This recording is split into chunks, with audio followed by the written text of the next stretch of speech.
I'm MMA. This is my recap and breakdown of UFC 308. Ilia Topuria versus Max Holloway, bro. Ilia Topuria is the GOAT. Just knocked out somebody who's never been knocked out before like that, dude.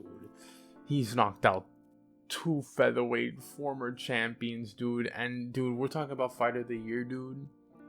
I know Alex Pereira just saved the UFC, fought 3 times. This guy is the GOAT. You know, he's finishing... he's starting off his title reign finishing 2 former featherweight GOATs, dude. Like, this whole card was pretty good. Yeah, I'm not gonna say it was insane. It was pretty good. Could it be card of the year? I don't know. But let's get on to the first fight. This fight right here, though. Oh my god.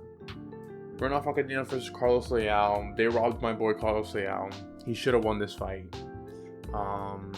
In the first round, he was looking good, tagging Fakhretidinov on the feet, and he was hurting him with knees and a jab. He was using his jab really clean, and Fakhretidinov would shoot takedowns, bro, and just wouldn't get them. He eventually did get one, but I thought Leal won that first round. It was a close fight, but I think I thought Leal won that first round. At least that first round was really close, because the rest of the fight, Carlos Leal took over.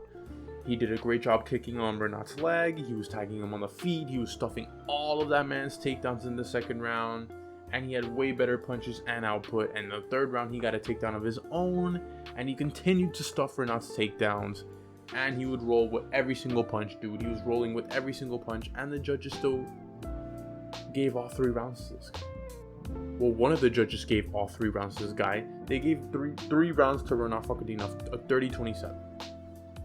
Dude, you're telling me Carlos Leal did not win that one round, dude? Come on, dude. I think this is one of the worst robberies in UFC history, to be honest with you. Like, I don't know how you give Rinat this win, dude. I really don't. I felt really bad for Carlos Leal, dude. Like, even John Anik was like, yo, I'm a Venmo this man some money because this is sad. And it was. But whatever. I picked Rinat Fakhretidinov and he won. Still kind of sad though. On to the next fight though. We have Ismail Naurdiev versus Bruno Silva. I picked Ismail Naurdiev. He looked pretty decent in this fight. He did a good job taking down Silva and tagging him on the feet. Silva just looked like he didn't want to be in there, dude. He was just getting taken down and controlled. And Bruno Silva, he either wants to go to the PFL or retire because he just looked slow, didn't have no counter-strike ability, and just always lets the fight get away from him. Bruno Silva, go retire, dude. Like, I don't know, man. Ever since the Alex Pereira fight, you've been just bad. Ismail Naurdiev looked okay. You just gotta go with the younger fighter here getting the win, especially against Bruno Silva, who's on a decline right now. Great win by Ismail Naurdiev. On to the next fight, though. Farid Basharat versus Victor Hugo. I got Farid Basharat in this fight. Victor Hugo came in 10 pounds overweight, dude. What are you doing, dude? What are you doing coming out 10 pounds overweight? Credits for Basharat to take this fight. He did a really good job taking Hugo to the ground. Hugo did a good job, you know, grabbing his leg, like trying to get a heel hook in or some shit. Wasn't gonna work. Farid Basharat controlling him on the feet did super good. That man has an electric straight right, dude. He has a nice jab, dude. His jab is insane. It shows it on this photo too. Like, dude, Farid Basharat has a really good jab, and he deserved to win this fight, man. He deserved to win this fight, and he won by unanimous decision. Great job by Basharat. He can't be taking fights, you know, like with fighters being so overweight like this, especially when he gets ranked. He talked about this, but you know, whatever. He's coming up, needed the win, or he wanted to fight, got the win, still undefeated. Great job by Farid Basharat. On to the next fight though. Kenny Nzechuwku versus Chris Barnett. Obviously, everybody and their moms picked Kenny Nzechuwku. Chris Barnett, before the fight even began, did his signature King Kong stomp on the city and demolished his knee or his ankle. I don't know what he demolished. I think it was his knee. Crushed it with the 300 pounds of belly fat that he has on him. And it was kind of over from there, bro. Like, Kennedy Nzechuwku did his thing, you know, kicks and striking until finally Barnett gave out. And I'm tired of seeing these fat, obesely overweighted, more beast. Oh my god, these dudes, they're just too fat. These heavyweights are just too fat, and they make the fights boring. Kennedy Nzechuwku, I feel like he can have a nice little like run in the prelims against fat heavyweights like this, or just unathletic heavyweights. But nonetheless, great win by Kennedy Nzechuwku. I got my pick right. On to the next fight. Magomedov versus Bruno Ferreira. I picked Bruno Ferreira to win this fight, and this man fumbled the bag. Like, talking about fumbling a baddie or something, which I've done multiple times. This man fumbled the bag, bro. In the first round, Abus is Abus. He is like never gonna change. This man is really good in the first round. Great kicks, calm on the feet, head hunting. He's amazing. In the second round, dude, Bruno was kind of hurting him. He tagged him, and he eventually dropped him and almost finished him. I'm thinking, okay, he's gonna finish this fight right here. What does this man do? Jumps Gilly. I don't know. What are you doing jumping Gilly? I don't know why some of these Brazilian Jiu-Jitsu guys jump Gilly when they see they have a man hurt. Like I don't know if they think they're Charles Oliveira, but not even Charles Oliveira did that with Michael Chandler, dude. Like, come on, bro. Like, I don't get... Whatever. He had another opportunity to finish Abus again with spinning elbows and whatever, and Abus decided to just grab him and just throw him down on the ground. It was so dumb. It was just so dumb. Whatever. In the third round, though, Ferreira still had some fire, and he just throws a spinning elbow. I don't know why you're spamming spinning elbows, and then Abus just takes him down, gets on top, gets the arm triangle in, and gets the win, bro. Bruno Ferreira just fumbled this fight away. He had a chance to win this fight multiple times, but great win by Abus Magomedov. He still needs to improve a little bit, but great win by Abus Magomedov. On to the next fight. We have probably the greatest fight this year. Like, you guys remember when I talk about Topuria versus Royval being fight of the year? That's not fight of the year. This is fight of the year. Mateusz Rebecki versus Myktybek Orolbai. Bro, oh my god, man, this fight had everything you wanted in a fight. First of all, Rebecki is strong as crap, bro. Rebecki is strong, dude. Like, he is muscular, dude. He's strong. And the grappling exchanges in this fight was crazy. Round one, they were tagging each other, and you can tell Orolbai was just not crispy on the feet. But maybe they had to do because of the swelling in the eye that looked like he had a baseball on the side of his head. And when the doctors came in, I kind of thought they were going to stop it, but they were like, nah, we're in Abu Dhabi. If we stop it right here, then we'll probably get like chopped up when we leave. Whatever. If Rebecki doesn't land that, maybe Myktybek Orolbai striking is a little bit cleaner and better. But Rebecki did a good job controlling it on the feet. And he had nice, just nice takedowns, dude. And he was stuffing them too. He was stuffing all of Orolbai's takedowns and was landing some good shots, dude. In the second round, though, Rebecki showed that he's not human, and he slowed down. I mean, that he is human, and he slowed down, and Orolbai started to turn it up. He was getting a couple takedowns. Rebecki would get back up and, you know, kind of tag him a bit. And both guys were just tagging each other on the feet. But, dude, in the third round, both guys are literally piecing each other up. And Rebecki drops Orolbai. Nasty, dude. And there was blood everywhere. It looked like a whole menstrual cycle was just all over the canvas of the octagon. And I was so happy they gave it to Rebecki because I really thought they were going to give it to Orolbai because of how close this fight was. But you had to give it to Rebecki because Rebecki was just doing his thing out there. And I was kind of scared because of the robbery from earlier. But what a fight, dude. This was fight of the night right here. They got fight of the night. Wow, this is crazy, dude. What a crazy fight. What a crazy fight. I loved it. Showed true warriorship from both men, bro. Rebecki, yo, Rebecki's he's that dog. He's that dog. He needs a ranked opponent. He needs a ranked opponent. On to the next fight, though. We have Geoff Neal versus Rafael dos Anjos.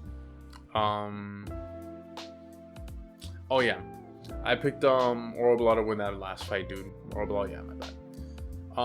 I picked Geoff Neal to win this fight. Everybody and their moms picked Geoff Neal to win this fight, bro. And Geoff Neal drops Old Man dos Anjos early, and I kind of think RDA injured his knee on the first time he got dropped. And then he kind of, on the second time he got dropped, he kind of maybe just full tear, like clean off the bone. But it sucks for RDA to go out like this, dude. Like, we all knew Hands of Steel was going to put his hands on him. And great win by Geoff Neal, dude. I think dos Anjos needs to retire, to be honest with you. He's going to be 41. Dude, you just tore your knee, like, not even like doing some crazy move or like somebody had you in a heel hook or a leg lock. Like, no, dude, like, just tore your knee off a knockdown. I feel really bad for dos Anjos, but great win by Geoff Neal. I picked Geoff Neal. On to the next fight. Yeah. Featured prelim, brother. Aslan versus Rafael. Sekikeria, whatever, Sekikeria. I gotta say it right. Aslan hit this man one time. Sekikeria just shelled up on the cage and just lost, bro. Aslan just throwing combos until the ref standing TKO. Great win by Aslan. I picked Aslan, so, you know, great win by that guy. Not much you can say in this fight when, you know, it ended so quickly. And, you know, it's a regional scene guy that I knew he was going to get tore up, but I didn't know he was going to get tore up this bad. But yeah, Aslan, good win. On to the main event, brother. This one was wild.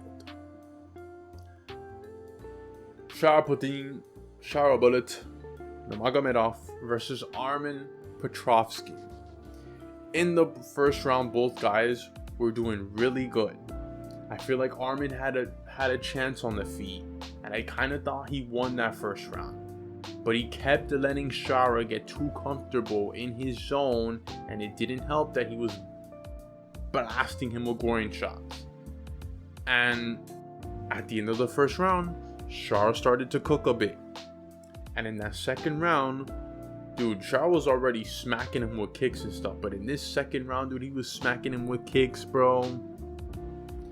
And eventually, but he was already throwing spinning back fist and elbows in the first round. But in this one, dude, he throws a spinning back fist. And then says, you know what? Let me throw another one again. And he catches Armen Petrosyan so clean that this man just drops, dude. And instead of, like, you know, when a fighter like gets on their back, like into, like, you know, guard or something, no, he just looked done. And bro, that was one of the sickest spinning back fists I've ever seen. Magomedov is different, dude. He's different in the striking. I feel like the UFC is just gonna keep giving him strikers. But dude, until a wrestler really comes and tries to take this man down, Sharobulit is gonna just be doing some crazy stuff. I'm glad I picked Sharobulit to win this fight, though. Great win by Sharobulit. On to the next fight. We have Lerone Murphy versus Dan Ige. I picked Lerone Murphy to win this fight. In the first round, though, Dan Ige looked really good in that, and I really think Dan Ige won that first round. He was tagging Lerone Murphy on the feet. He was pretty good in the grappling, and he even hurt Murphy pretty bad. Dropped him. But I don't know what happened to him, because he kind of like slowed down in the second and third rounds. Murphy did a good job coming back into this fight, tagging Ige in the second and third rounds. And when Ige was kind of controlling him on the third round on the ground, that he wasn't really doing anything with it, I was kind of like, Ige, I need you to do something. Throw some ground and pound. Like, he was just trying to keep Lerone Murphy there. I don't know, man. Danny Ige, if he got hurt in this fight, I don't know. He just looked weird. Wasn't like how he was with Diego Lopez. And whatever, Lerone Murphy basically got his own takedown and reversed it. I don't remember too much. And whatever, they got up to stand and bang, and you can see Lerone Murphy was throwing knees, and he was doing the most, and Ige was just there like shelling up a bit. And yeah, Ige lost his fight, dude, or a fight that I think he could have won. But great job by Lerone Murphy, dude. I said he was gonna win this fight being a technical, and he kind of did.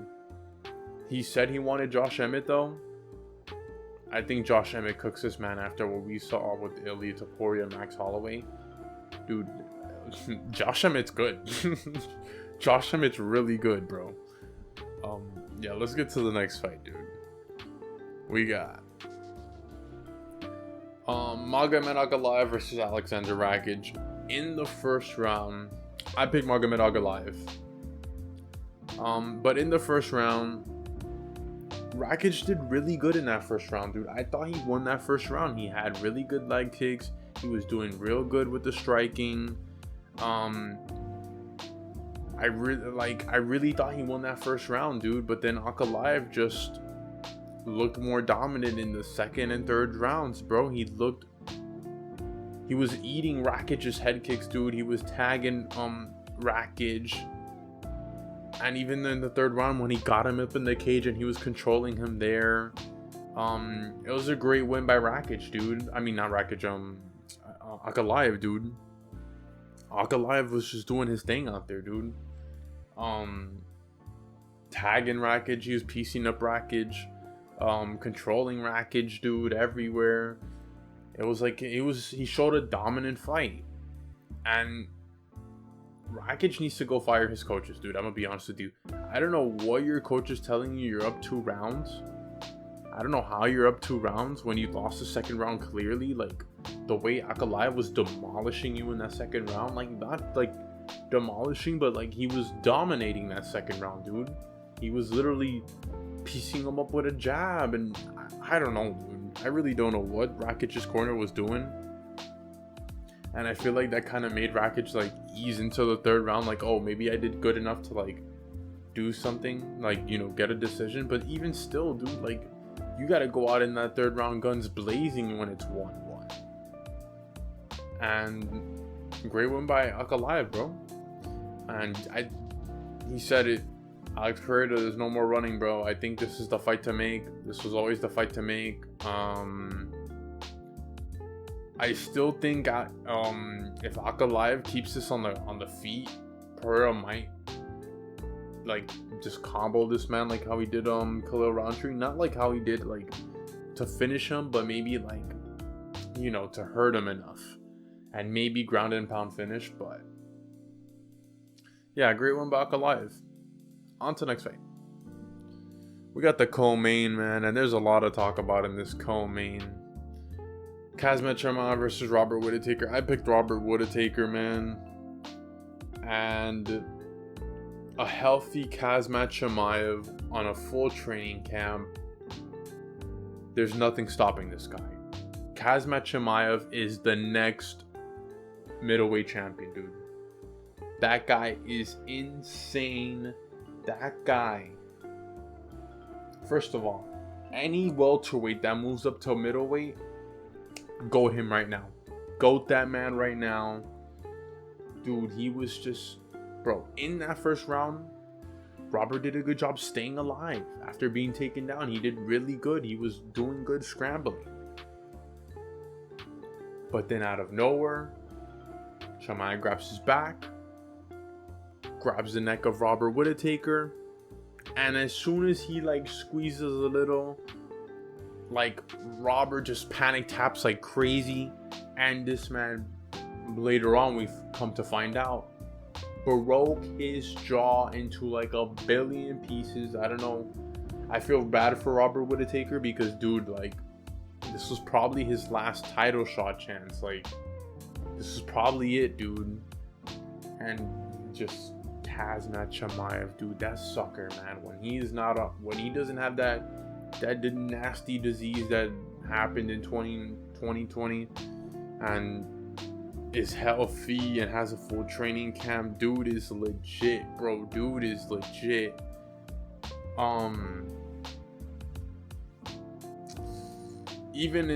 But it's kind of crazy. I really feel bad for Rob, dude, that he broke his jaw. He's probably gonna end up talking like Raul Rojas now. Chiwiwis, like, you know, he's gonna be talking like that, like, Dana, I want 50G for my mommy, and I want to get a new van. Like, yeah, he's talking like that now. And even Chimaev said it, like, I heard a click when I like immediately like squeezed a little. Whatever. Chimaev is the scariest dude in the division, dude. He's jumping Strickland, dude. Like, Dana White right now is like you know what Mr. Krabs' money went like that, dude. Chimaev, Dana White said money when Chimaev just did that. He's jumping Strickland. He's fighting Duplessis, and I feel like Chimaev is he's gonna be Duplessis, dude. I think that's a bad matchup for Duplessis. You have a really good grappler. It's all about getting out of that first round. Once you get out of that first round, let's see what happens. But dude, that first 5 minutes, dude, what are you gonna do? The man is gonna take you down. He's gonna try and grab your neck, and he's gonna squeeze the living hell out of it until you tap or until you pass out. Crazy part is, Holland did a better job than Robert Whittaker. Obviously, like, I don't know what's up. I think he had to come in with a broken jaw or something. I don't know. He had to come in hurt already because, dude, for you to just, I don't know, dude. There's no way Kazmat Chimaev has the squeeze of a freaking a constrictor like that, dude. Like, no, that he could no. But Chimaev beats DDP. I don't care. He's the future middleweight champ. Like we all knew, like what we all thought when he was coming in. But then he got sick. This guy's the champ. This guy is the uncrowned champ. But let's get to the guy who is the champ. On to the main event. Ilia Topuria versus Max Holloway. My God, dude, this fight was crazy. The intensity of this fight, but when it first started, was nuts, dude. In that first round, I picked Ilia Topuria, dude. Everybody knows that. Yo, I know there's the Max Holloway Glazers, dude. But dude, you gotta know that Ilia Topuria is the GOAT right now. He is the GOAT. Ilia Topuria in that first round, bro. Showing he was, hey, we're right here, center of the ring. And what does Max do? But that was the wrong thing to do, man. Because, dude, Ilia is the bull. Ilia is the bull. Ilia is the bull. Max Holloway does the little matador gesture, and Ilia Topuria ran over him like the bull, bro. This man, in the first round, Max Holloway was doing good, tagging, keeping his distance, you know, because Ilia Topuria was hitting Max with the overhand right, the 1-2s, bro, and he was doing good in his boxing. And the moment that kind of changed in this fight was when Max Holloway slips when he goes to throw a punch, and Topuria looks like he lands. I don't think it was like a real knockdown. I just think Max Holloway slipped. But before that, Ilia Topuria got a takedown, and then whatever, like he got a takedown, Max got up, whatever. But dude, when Max slips and Ilya just grabs him and takes him down, he wins the first round. That was Ilya's first round. And dude, oh man, this man Ilya Topuria, man, I'm like glazing right now. In that second round, dude, Ilya Topuria started to cook up a meth lab. He was tagging and piecing up Max Holloway. Max Holloway was taking punches from Ilya. Like, dude, I'm here thinking, yo, that granite chin is gonna leave soon, because, dude, he was catching him clean with some of them. And Ilya was putting the pressure on this man and was attacking Max. And, dude, it was just crazy. It was just crazy how Ilya was just, his boxing is so clean and it's so elite, dude. And I've said it, dude. Max Holloway struggles against shorter opponents, dude. But at that point, it didn't matter, dude, because Ilya Topuria was on a mission to knock this man out. And in the third round, Ilya was on one, dude. Catches Max Holloway with the overhand right. Boom. Max Holloway's a little wobbled, and Ilya saw that, and he just started to pour it on him, dude. Like, kind of like almost the same thing Ferreira did with Roundtree, but instead of him like picking the combos, dude, he was just pouring it on. He was finding the finish, and he throws a nice little nasty combo, and he throws the left and drops Max, dude, and just starts raining down ground and pound, and dude, it was over. And I literally let out the biggest scream of my life. Not my life, but I let out a scream that I'm pretty sure the neighbors next door heard, and I didn't give a damn. Dude, the first guy to finish Max Holloway, and you finish him like that. Ilya Topuria is the GOAT. He's the featherweight GOAT already. He knocked out Volkanovski. He knocked out Max Holloway.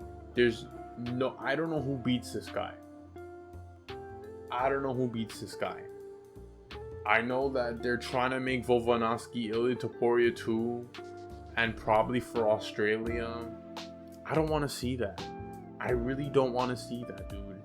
Well, we're gonna see a healthy, long layover Volkanovski who's old get a chance at Ilya Topuria. Ilya Topuria is gonna finish that man faster than what he did in the first time. Dude, he's gonna catch him again. Boom, boom. I want to see Ilya Topuria against Diego Lopez. I think you give Diego Lopez his title shot, you know. Let's see what Diego Lopez does, because I feel like he'll probably do a little bit better in the striking. Not a little bit better than Max, maybe, but, you know, he'll probably show up. It's Diego Lopez. Obviously, he's not going to be wild like how he is in some of these fights, but maybe he'll show up. But I think I think Ivov is the only guy that can probably finish not finish, but at least beat Ilya Topuria with maybe just his takedowns. Maybe Diego Lopez's game plan in this is getting takedowns, dude. But I think Emmett should fight Josh Emmett next. I mean, I think Max Holloway should fight Emmett next, man. It's crazy to see that Emmett kind of survived Ilya Topuria. Gonna have to put Max in there. I don't know what's next for Max, dude. It's kind of like we saw two legends. Like that was one of the things that kind of like messed me up today. We saw two legends go down. We saw Robert Whittaker probably have a career-ending injury, dude. We might not know if Robert Whittaker comes back from this injury. That was a nasty jaw break, and if he comes back from this, it's crazy. Max Holloway, he's probably going to come back from this. Who does he get? I don't know. He's kind of just stuck there like how the lightweights like Dustin and Gagey just, and Chandler, they get the money fights or whatever. Ilya Topuria is the GOAT at the end of the day, dude. This card was pretty good. I don't know if it's the card of the year. Maybe it is. But dude, this card was so good. That's all I can say, man. Ilya Topuria is the GOAT, man. I'm J-Nups MMA. Like and subscribe. Got more videos coming out.